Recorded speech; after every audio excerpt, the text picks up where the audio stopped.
Hello guys! Welcome ulit to our channel, Grammarian Rivera, para sa mga videos about senior high school lessons. At nasa creative non-fiction pa rin po tayo. Kaya bago ang lahat, do not forget to subscribe, like, share, and hit the notification button. At ang topic for today ay biography and autobiography.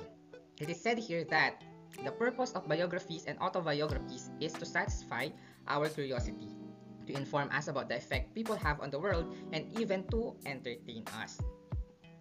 Well, I am certain na familiar na kayo about these two by definition. And yes, they are both stories of people's lives. But there are still things na kailangan pa nating i-dig deeper, no? At maintindihan. Like, bakit ba natin sinusulat or why we create such, no? Sa napakababaw na dahilan, we craft or gumagawa tayo ng biography and autobiography, mga talambuhay, no, sa Tagalog term, because they serve to satisfy our curiosity. Para bang nakikimarites tayo sa buhay ng may buhay, pero in a professional and fact-based approach or manner. May basihan kasi it is tailored to the provided details, no, of the persons or subjects themselves. Hindi iyon mga hinula lang or basta nasagap na chismis, no, with no confirmation, tapos may dagdag at bawas pa. So in here, sa biography and autobiography, hindi lang natin pinagpipiyestaan yung buhay ng tao for nothing, for clout, to destroy them, no. But of course, kasi we want to learn something, no, or we want to learn everything about them. Sabi nga, to satisfy curiosity, like paano siya naging successful, paano siya naging isang santo, ano ang nangyari sa kanya during a certain period like World War II, ganyan, no? What happened during Spanish or Japanese regime. And hindi yung natatapos sa ganung mode. Ina-analyze din natin paanong ang tao na ito nagkaroon ng impact sa mundo, like si Alexander Fleming na naka-invent ng penicillin, si Rizal na sumulat ng El Fili at Noli para paalabin, no, ang damdaming makabayan ng mga Pilipino, si Pedro Calungsod na isa pang Pilipinong santo, no. At syempre lahat naman ng mga sulatin ay may layuning aliwin tayo. And yes, no, by knowing their lives, their story of life, na pagtatanto nating nakaka-amaze mabuhay, namomotivate tayo, we are able to acquire certain values, no, and we found ourselves similar to them or lucky that we do not live the life they have, ganon, no. And pag-usapan naman natin ang difference ng dalawa, no? The biography versus autobiography. So it is important to note that in biography, and the writer is not the subject of the story, no? Yes po, kasi may ibang taong sumulat para sa buhay or talambuhay ng particular na tao. Kaya naman, naka third person point of view siya or POV. You will see na ang narration ay gumagamit ng pronouns like he, she, they, ganyan, no? Sa Tagalog, makikita natin yung siya, sila, kanya, no? And ang subject or yung taong itatampok sa kwento ay pwedeng buhay pa rin after these days, no? Pwede namang someone in the past. Of course, tatandaan natin na writing biographies include details of key events like information about their birthplace, yes, yung kapanganakan, no? Education, no? Kung probably nakatapos, ganun naman usually, no? Pero in some instances, may mga hindi, no? Trabaho, relationships, kasama yan. Siyempre, to get those details naman, yung biographer o yung susulat ng talambuhay ng isang tao use a number of research sources, including interviews, letters, no, or mga liham, diaries, photographs, essays, no, reference books, and newspapers or mga dyaryo. So, mabusisi talaga ang pagsulat and hindi dapat nawawala yung authenticity ng mga senaryo or pagiging makatotohanan nila. And while a biography is usually written in the form, in written form, it can be produced in other formats, no? Like music compositions, yung iba naman, nagpo-produce sila ng mga films or mga pelikula. And yes, napakarami na ng biographies ngayon na isinapelikula, like yung kay Felix Manalo, Flor Contemplacion, no? So, madami yung mga yon. And syempre, pwede silang mag-appear as a book talaga for biographies. Meron nga kami nabibili dati nung college, no? Talambuhay yon nung mga bayani. May mga nag-a-appear sa encyclopedia, pwede naman silang mga artikulo or articles sa mga Chariot magazine, particularly sa feature page or lathalati. No? And dahil digital na ngayon, meron na rin tayong mga mababasang biographies online o sa mga websites. No? And yung kagandahan dito sa biography, you can write it anytime and anyone can write it, kahit ikaw. No? For example, gusto mong isulat ang talambuhay ng nanay mo o kaya ng idolo mo, possible yon. Yun lang, nakukulangan lang tayo sa personal na emotion, no, nung ating subject. If pati ng kanyang mga iniisip, kanyang mga nararamdaman, no, hindi siya kasi personal and may pagka-objective siya. Kasi you want to stay faithful doon sa pagiging makatotohanan ng kwento at mga detalye. On the other hand, ang autobiography naman, ang subject, the writer is the subject of the story. Ang mga pwedeng sources natin ay memories, thoughts and feelings, family, friends or associates, memorabilia, no? And yung possible na form ng autobiographies ay autobiographical books, diaries and journals, personal essays and memoirs. No? Yan, yung sa autobiography naman, yung mismong bida ng kwento, siya din yung writer or yung magsusulat ng kwento. Kaya naman it is in the first person point of view. No? You will read mga pronouns like I, my, me, we. Sa Tagalog, ako, akin, ko, kami. Kasi mas personal naman na yung approach niya. And usually, sinusulat siya after maranasan ang mga bagay-bagay sa buhay ng taong yun. No? Ang autobiography often begins during early childhood. Tapos yung mga events ay detailed and written in chronological manner. Sunod-sunod talaga sila throughout the author's life. Tapos it usually includes information about where a person was born and brought up. Yes, kagan pa rin kapanganakan.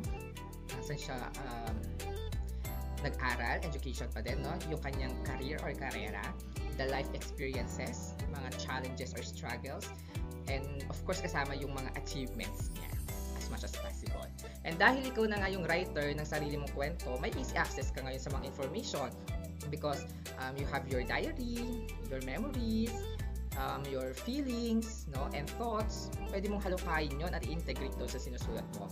Of course, your friends, no, na may mga photographic memories sila sakaling hindi ka na sure doon sa kinukwento mo, kung pwedeng sila yung sila yung mag-verify, di ba? And of course, may mga memorabilia ka o mga bagay-bagay, mga abubot na po pwedeng magpaalala doon sa mga karanasan, no? Either masalimuot man yun or it is a story of success. So yun nga, it appears also as a book, pwedeng diary, pwedeng journal. And then, ito naman ay subjective siya. Kung kanina yung biography is objective, ito subjective kasi ikaw as a writer, pwede mo siyang lagyan ng sarili mong opinion at creativity. Ngayon naman, how they differ naman pag binasa natin yung dalawa. Well, ang biography ay nagpo-point out ng iba't ibang sources na pinagkuhanan. Kaya sabi niya dito, when you read a biography, you get information from a variety of sources, discover how other people view the subject, and then you might get a more objective picture of the subject's life. Yes, mahalaga kasi na nagko-cross-referencing tayo to check the reliability and the validity ng ating mga details, parang research, diba? Sa autobiography naman, mas maintindihan natin yung pananaw or yung side ng author at ng bida regarding sa mga events, sa mga pangyayari sa buhay niya. Paano siya na-motivate or na-discourage ng certain events sa punto ng buhay niyang iyon. No, sa biography naman, mas nagigets natin yung pananaw ng ibang tao sa bida. No, kung mabait ba talaga siya, deserve ba niya yung mga nangyari na iyon sa kanya. Pero sa autobiography naman, mas nakaka-connect tayo doon sa pinaka-subject natin or taong tinatampok. Kasi pati yung inner me niya is na ilalabas niya doon. Like yung mga bagay na hindi maarok o may kukwento sa biography, pwede niyang masabi doon sa autobiography ng detailed at walang alinlangan. So sa biography, babalik tayo doon sa objective niya. Ayun, ang approach niya is objective, factual, pero sa autobiography naman, subjective, no? Or mas nakukuha natin at mas naintindihan natin yung pinaghuhugutan ng bida kasi pwede niyang ilagay doon yung opinion niya. Siya na yung nagre-reveal ng personality niya, no? So let's take a look at the sample ng biography. So makikita natin dyan, the title is The Wright Brothers, and of course, the writer is Russell Friedman. So, instead na sabihin niyang I, ang sinabi niya ay Orville, the name mismo nung subject niya. Then, ayun ang source niya, yung niece, the family, the friends, and the strangers. Ayun yung mga pinagtanungan niya para na sa ganon, ma-describe siya. Anong klaseng tao si Orville. According sa kanyang pamangkin or niece, Orville is impulsive. Sabi niya dito, there are bubbling over with ideas. And then, yung kanyang family and friends naman, sabi dito, he had a reputation as a tease and a practical joker. And then yung mga strangers naman, mga random people, no? Sabi dito, he seemed uncomfortably shy. He would climb up and fade silently into the background. So, ganun yung pananaw nila sa kanya. And then, makikita rin natin na nasa third person point of view or POV kasi gumamit siya ng mga pronouns na he, no? At saka gumamit rin siya ng his doon, no? To his niece, kung makikita natin. And based sa mga facts na provided, ang sabi pa dito, Orville's greatest pleasure was to take something apart, see how it worked, and put it back together. No? And sabi dito, Wilbur was more of a visionary. So, na-compare na ngayon si Wilbur at si Orville. No, fascinated by the big picture rather than its individual parts. He was the one who first dreamed of building an airplane. No? So, nakikita natin yung kanilang mga features based sa observation ni writer at saka ng mga in-interview, no, ng biographer mismo. So, marami pa tayong sample ng biographies na worth reading. No? Pwede ninyong basahin yung His Excellency George Washington na sinulat ni Joseph Ellis. Pwede rin basahin yung kay Einstein, The Life and Times na sinulat ni Ronald William Clark. Si Princess Diana, A Biography of the Princess of Wales, no, na sinulat naman ni Drew L. Crichton. No?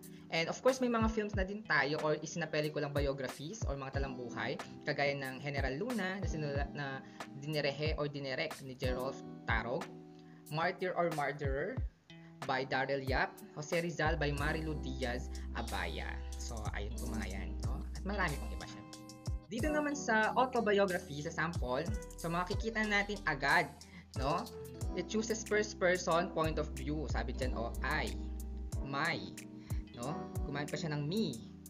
Diba? Dito sa, there was a large part of me that was Japanese. Sabi niya, no? So, we can see also her attitude, her expressions, her view of other people, her view of the event or the scene. Ano sa inyo dyan? I was born in California, recited the Pledge of Allegiance. So, nakikita natin ano yung ginagawa niya. No? And then, sabi niya dito, and love my country. So, ayun yung expression niya. No? As much as any other American. Sabi niya dito, there was a large part of me that was Japanese simply because Mama and Papa had passed on to me so much of their own Japanese spirit and soul. No? Ayun, yung pagiging Japanese niya. No?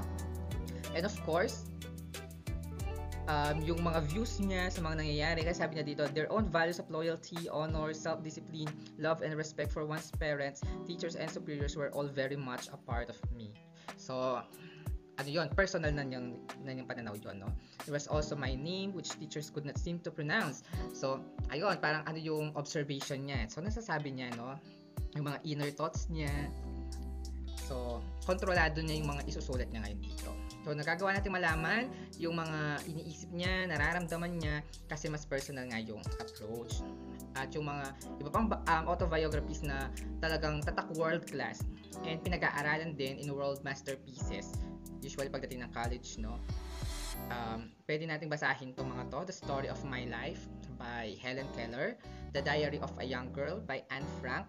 Maganda yung kwento niyan, no? And of course, Losing My Virginity by Richard Branson. And Becoming by Michelle Obama.